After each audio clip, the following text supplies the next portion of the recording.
Hey everybody, Alan Weber with today's chapter from Winnie the Pooh, the classic edition with the map on the inside of where Winnie and his friends all live with Christopher Robin.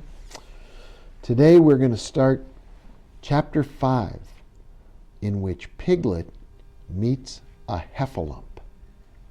Here we go. One day when Christopher Robin and Winnie the Pooh and Piglet were all talking together, Christopher Robin finished the mouthful he was eating and said carelessly, "I saw a heffalump today, Piglet." "What was it doing?" asked Piglet. "Just lumping along," said Christopher Robin. "I don't think it saw me." "I saw one once," said Piglet. "At least I think I did," he said, "only perhaps it wasn't."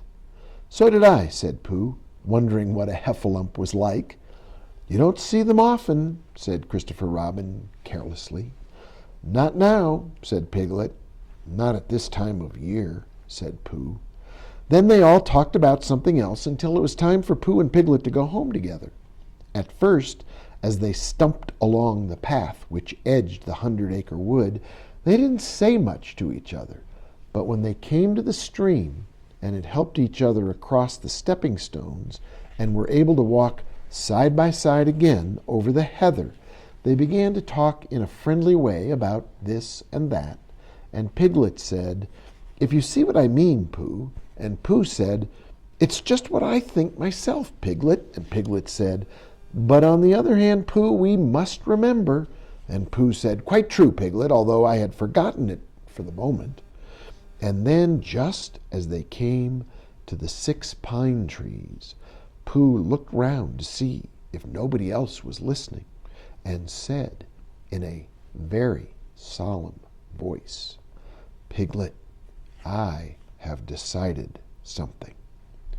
"What have you decided, Pooh?" "I have decided to catch a heffalump." Pooh nodded his head several times as he said this and waited for Piglet to say, "How?" or "Pooh, you couldn't," or something helpful of that sort, but Piglet said nothing.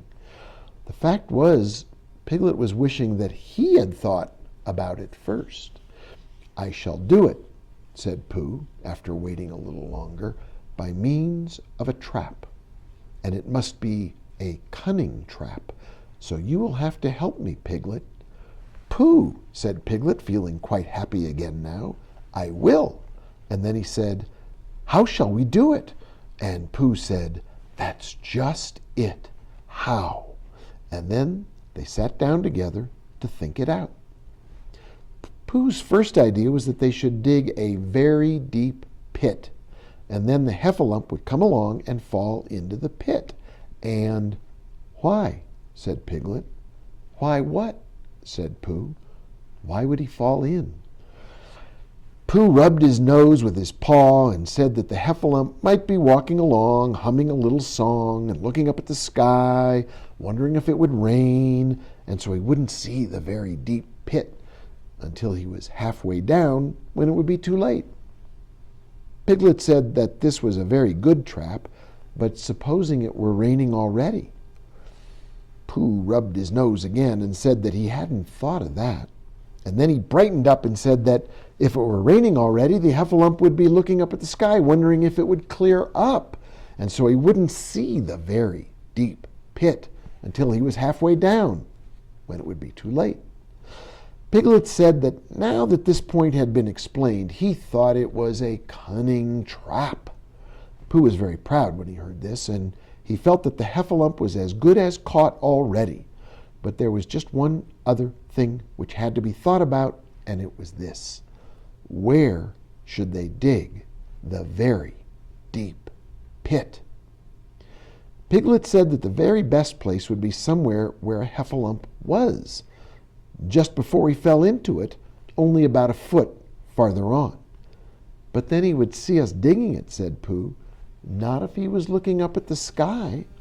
"He would suspect," said Pooh, "if he happened to look down." He thought for a long time, and then he added sadly, "It isn't as easy as I thought. I suppose that's why heffalumps hardly ever get caught." "That must be it," said Piglet.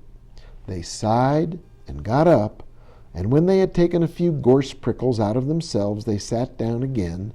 And all the time, Pooh was saying to himself, "If only I could think of something," for he felt sure that a very clever brain could catch a heffalump if only he knew the right way to go about it. So let's pause there, and we'll find out in the next episode how Piglet and Pooh think about catching a heffalump.